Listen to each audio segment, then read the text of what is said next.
Hello students, good morning. आज जो हमारा टॉपिक है वो है सरनाम, जिसे आज हम इस वीडियो के माध्यम से समझने का प्रयास करेंगे। आशा है आप भी इस वीडियो से समझने की कोशिश करेंगे। चलो स्टार्ट करते हैं हम आज अपना टॉपिक सर्वनाम।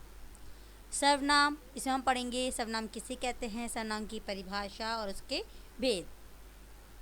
सर्वनाम सर्वनाम सर्वनाम की उत्पत्ति दो शब्दों के मेल से हुई है, सर्व प्लस नाम। सर्वनाम में दो ही शब्द आ रहे हैं, सर्व और नाम। सर्व का मतलब होता है सभी और नाम का मतलब नाम, यानी कि ऐसे शब्द जो इन सभी नामों की जगह पर आते हैं उन्हें बोलते हैं हम सर्वनाम। क्या बोलते हैं? सर्वनाम। जैसे राम एक लड़का है, यह नाम क्या है? राम।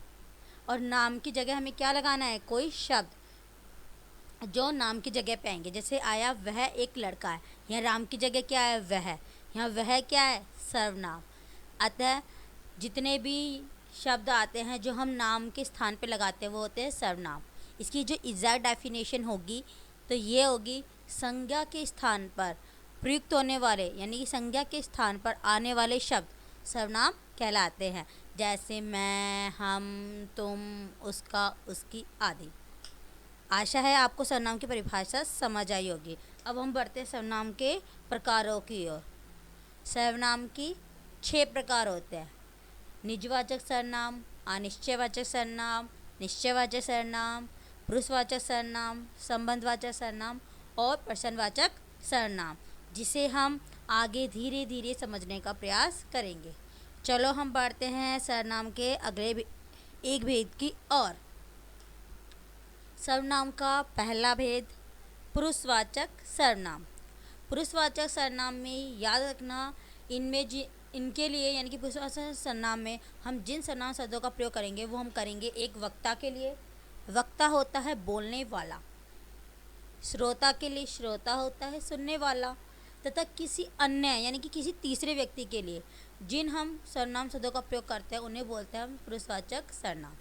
जैसे मैं, हम, ये हो गया वक्ता के लिए कि इसका यूज़ कौन करता है? वक्ता, बोलने वाला, जैसे मैं कर रही हूँ। श्रोता, श्रोता जो सुन रहा है, जिसके लिए हम यूज़ करते हैं तू, तुम, आप।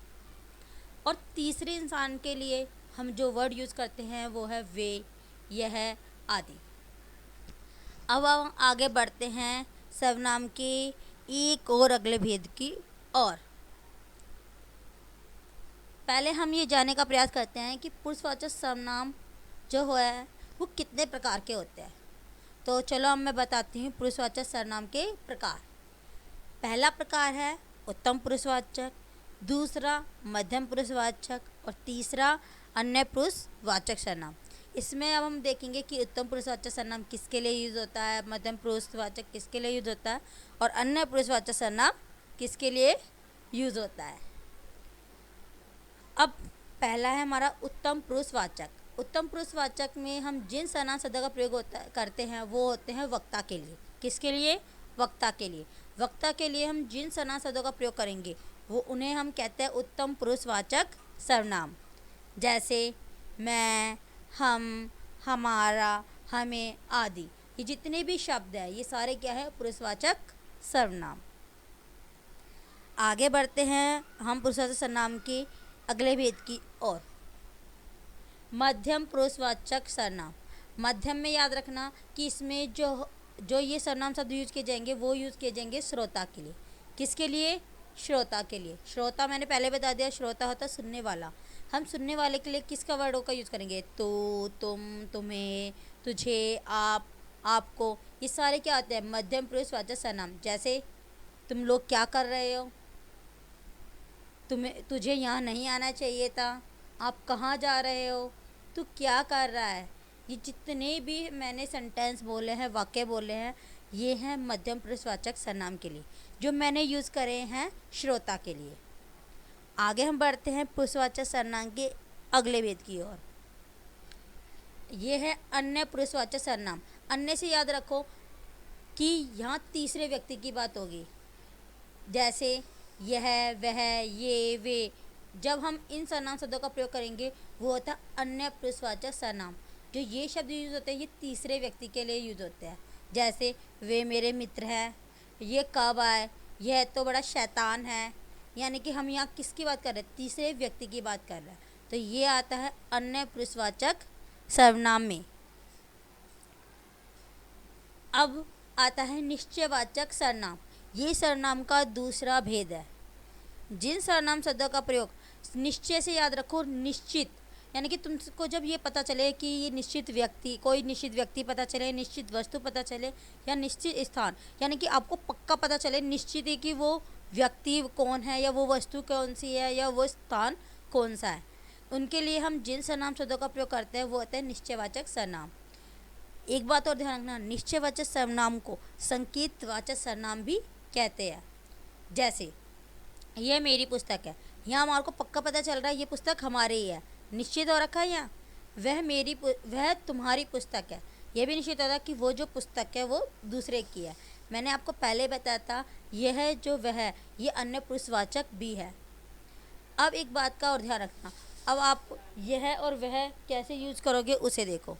यह आता है पास वाली चीज़ों के लिए, यह का यूज़ करते हैं हम पास के लिए, और जबकि हम वह का यूज़ करते हैं दूर के लिए। अगर हमसे कोई चीज़ दूर होती है तब हम वहाँ यूज़ करते हैं वह का, अगर कोई चीज़ पास होती है तो हम यूज़ करते हैं यह का। जैसे आप देख रहे होगे कि आपका जो सेंटेंस है फर्स्ट में, राधा मेरी बहन वह अलवर में रहती है, यहाँ वह किसके लिए आया कि दूर के लिए, किसकी जो बहन है वो कहाँ रहती है, अलवर में रहती है, तो ये क्या है अन्य पुरुषवाचक सर्वनाम।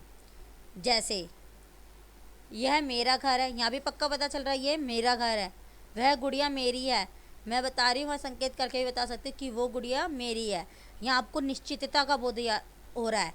तो एक इसकी शॉर्टकट ट्रिक है, निश्चयवाचक से याद करो कि आपको यहाँ निश्चितता का बोध होगा कि वो चीज़ पक्का तुम्हारी है या नहीं, उसे बोलते हैं हम निश्चयवाचक सर्वनाम। अब हम बढ़ते हैं सर्वनाम के अगले भेद की ओर। यह है अनिश्चयवाचक सर्वनाम।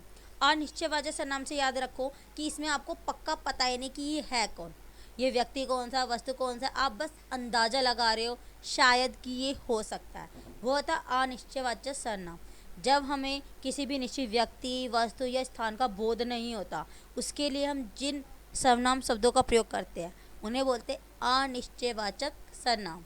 जैसे दरवाजे पर कोई खड़ा है, दरवाज़ा कोई खटखटा रहा है, किसी ने दरवाज़ा खटखटाया, दूध में कुछ गिर गया, कि आपको पता नहीं है कि दूध में क्या गिरा है, जहाँ तुम्हें अनिश्चितता का बोध हो, अनिश्चितता, तो वहाँ होता है अनिश्चयवाचक सर्वनाम। आशा है कि आपको ये भेद समझ आ रहे होंगे। सर्वनाम का तीसरा भेद संबंधवाचक सर्वनाम। इसमें याद रखो संबंधवाचक से ही याद रखना कि यहाँ संबंध बताया जाएगा। यहाँ जो वाक्य में जो सर्वनाम आएगा उनमें एक दूसरे के साथ संबंध होगा। दो वाक्य होंगे, उन दोनों का आपस में कोई ना कोई संबंध होगा, या फिर दो सर्वनाम संबंध आएंगे, उन दोनों में आपस में संबंध होगा, उन्हें बोलते हैं हम संबंधवाचक सर्वनाम। जैसे जैसा वैसा, जो वो, जो सो, ये संबंधवाचक सर्वनाम है। जैसे जो मेहनत करेगा वो सफल होगा, यहाँ दोनों वाक्य अलग थे, जो मेहनत करेगा और दूसरा था जो सफल होगा वो सफल होगा। यहाँ जो और वो इन दोनों का आपस में संबंध था। यहाँ ये कौन सा सर्वनाम हुआ, संबंधवाचक सर्वनाम। अब हम आते हैं सर्वनाम के अगले भेद की ओर, जिसका नाम है प्रश्नवाचक सर्वनाम। प्रश्नवाचक से याद रखो प्रश्न, कि आपने इतने क्वेश्चन पढ़ते रहते हो कि कहाँ पर कैसे प्रश्न बनाने हैं, तो और इसकी जो शॉर्टकट ट्रिक है वो याद रखना, पीछे क्वेश्चन मार्क। अब इनके लिए यानी कि प्रश्न पूछने के लिए हम जिन सर्वनाम शब्दों का प्रयोग करेंगे उन्हें बोलते हैं प्रश्नवाचक सर्वनाम। जैसे मोहन क्या पढ़ रहा है, बाहर कौन खड़ा है, आप कहाँ जा रहे हैं, जो ये बीच में क्या, कौन, कहाँ आ रहा है, ये आ रहा है प्रश्नवाचक सर्वनाम के लिए। ये है हमारे सर्वनाम का आखिरी टॉपिक, निजवाचक सर्वनाम। निजी से याद रखो अपने लिए। जिन सर्वनाम का प्रयोग हम अपने लिए करते हैं उन्हें बोलते हैं निजवाचक सर्वनाम। जैसे मैं अपना खाना खुद बना लूँगी, वह खुद सामान लाएगा, वह अपने आप ही काम कर लेगा, यानी कि जब हम इस तरीके के सेंटेंस यूज़ करते हैं, अपने लिए यूज़ करते हैं, उन्हें बोलते हैं हम निजवाचक सर्वनाम।